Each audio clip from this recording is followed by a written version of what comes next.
Lakini msingi wa CAF kufanya maamuzi haya ni kutokuwa na uhakika na ubora wa uwanja Benjamin Mkapa. CAF bado wanayo kumbukumbu ya namna ambavyo uwanja Benjamin Mkapa uliharibika kwenye mechi ya robo finali dhidi ya Al Masry kwenye hatua ya robo finali.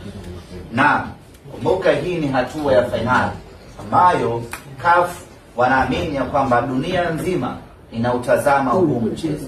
Kwa hiyo hawataki kuchukua riski ya kuipeleka mechi Benjamin Mkapa alafu yakatokea kama yalotokea kwenye mechi ya robo finali. Kwanza itakuwa ni kuitukanisha Simba yenyewe ya kwamba ina uwanja mbaya. Pili ni kuitukanisha Tanzania ya kwamba ina uwanja mbaya. Tatu ni kuitukanisha Afrika yenyewe na mpira wake ya kwamba mechi kubwa ya finali imechezwa kwenye uwanja mbaya.